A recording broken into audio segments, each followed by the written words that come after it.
अस्सलाम वालेकुम फ्रेंड्स, आप मेरे चैनल पर पहली बार आए हैं तो मेरे चैनल को ज़्यादा से ज़्यादा सब्सक्राइब करें, लाइक शेयर और कमेंट करें। सब्सक्राइब करके मुझे सपोर्ट करें, शुक्रिया। एक बार मुल्ला नसरुद्दीन ने एक आदमी से कुछ उधार लिया था। मुल्ला समय पर उधार चुका नहीं पाया और उस आदमी ने इसकी शिकायत बादशाह से कर दी। बादशाह ने मुल्ला को दरबार में बुलाया। मुल्ला बेफिक्री के साथ दरबार पहुंचा। मुल्ला नसरुद्दीन के दरबार पहुंचते ही वह आदमी बोला, बादशाह सलामत। मुल्ला ने बहुत महीने पहले मुझसे 500 दिनार बतौर कर्ज लिए थे और अब तक नहीं लौटाए। मेरी आपसे दरख्वास्त है कि बिना किसी देरी के मुझे मेरा उधार वापस दिलाया जाए। यह सुनने के बाद मुल्ला ने जवाब में कहा, हुजूर, मैंने इनसे पैसे लिए थे, मैं ये बात मानता हूँ और मैं उधार चुकाने का इरादा भी रखता हूँ। अगर ज़रूरत पड़ी तो मैं अपनी गाय और घोड़ा दोनों बेचकर भी इनका उधार चुकाऊंगा। तभी वह आदमी बोला, ये झूठ कहता है हुजूर, इसके पास ना तो कोई गाय है ना ही कोई घोड़ा। अरे इसके पास ना तो खाने को है और ना ही एक फूटी कौड़ी है।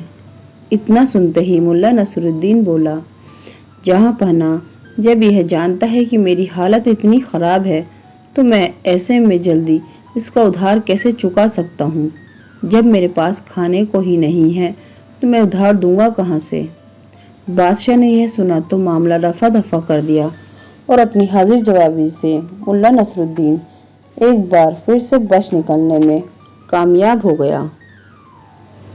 एक बार खोजा शिकार खेलने जंगल में गया। वहां और कोई तो शिकार करने योग्य जानवर नहीं मिला। एक पहाड़ी बकरी जरूर उसके हत्थे चढ़ गई। खोजा उसका शिकार कर घर ले आया। पत्नी ने बकरी का गोश्त एक देगची में पकाया। खोजा ने अपने कुछ इष्ट मित्रों को दावत दी। सबने मिलकर पहाड़ी बकरी का गोश्त खाया। सभी दोस्त खोजा की तीरंदाजी और मेहमान नवाजी की प्रशंसा करते हुए वहां से विदा हो गए। दूसरे दिन कुछ आवारा किस्म के नौजवान खोजा के घर पहुंचे और उससे बोले, खोजा भाई, हम तुम्हारे दोस्त के दोस्त हैं। सुना है तुम एक पहाड़ी बकरी मार कर घर लाए हो, उसका लजीज गोश्त हमें नहीं खिलाओगे। खोजा उन नौजवानों की बात सुनकर समझ गया कि ये लोग मुझे हैरान करने के लिए यहाँ आए हैं। पहले तो उसने यही सोचा कि इनके मुंह लगना ठीक नहीं है, इन्हें विदा कर देने में ही भलाई है। फिर उसे लगा कि नहीं, यदि मैं इनसे कहा कि कुछ नहीं बचा तो ये लोग किसी और की चीज की मांग कर सकते हैं। इसलिए मना करने का कोई बहाना बनाने की बजाय खोजा मुस्कुराते हुए बोला, बहुत अच्छा, आ जाओ, बैठो। फिर खोजा ने बकरी की बची खुची हड्डियों को देगची में डालकर उबाला और प्रत्येक को एक एक कटोरा शोरबा थमाकर बोला, लो पियो, ये गर्मा गर्म शोरबा पियो। ये किस चीज का शोरबा है खोजा? उन्होंने पूछा।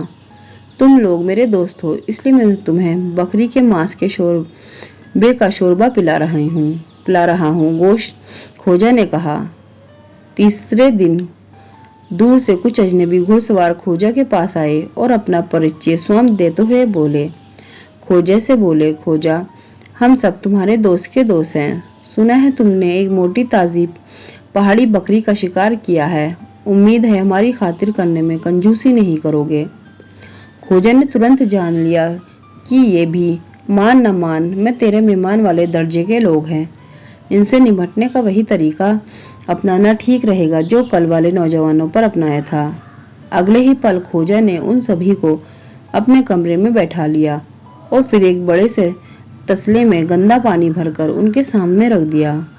प्रत्येक के कटोरे में एक एक बर्छी गंदा पानी डालकर उसने उनके सामने रख दिया और बोला, तुम लोग मेरे माननीय मेहमान हो, मेरे दोस्त के दोस्त हो, इसलिए मैं तुम्हें बकरी के गोश्त का शोरबा पिला रहा हूँ। ये कहावत तो तुमने सुनी ही होगी, जैसा देव वैसी पूजा।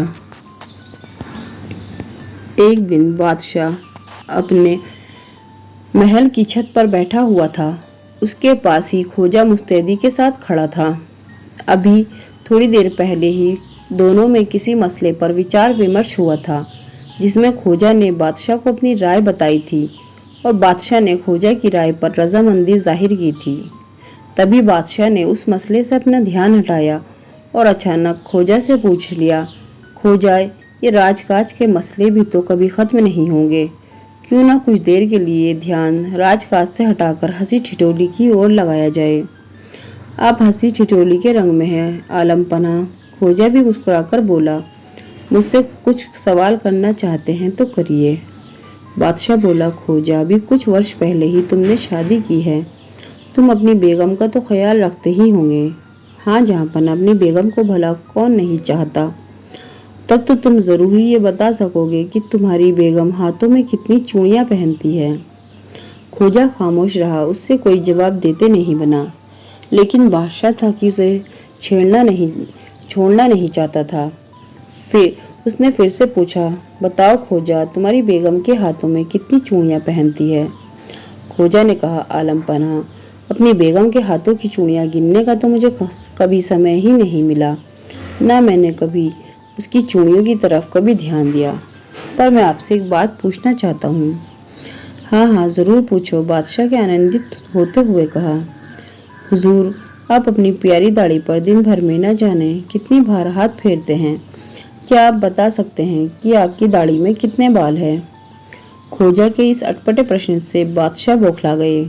कुछ पल रुककर उसने कहा, खोजा, इस सवाल का जवाब देना तो बहुत मुश्किल है, लेकिन मेरा सवाल आसान है। तुमने जरूर अपनी बेगम की चूड़ियां गिनी होगी।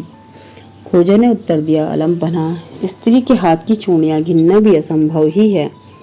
कारण यह है कि स्त्री अपनी इच्छा अनुसार चूड़ियों की संख्या घटाया बढ़ाया करती है, किंतु जिस दरवाजे की सीढ़ियों से आप रोजाना आया जाया करते हैं, क्या उनकी संख्या ठीक ठीक बता सकते हैं?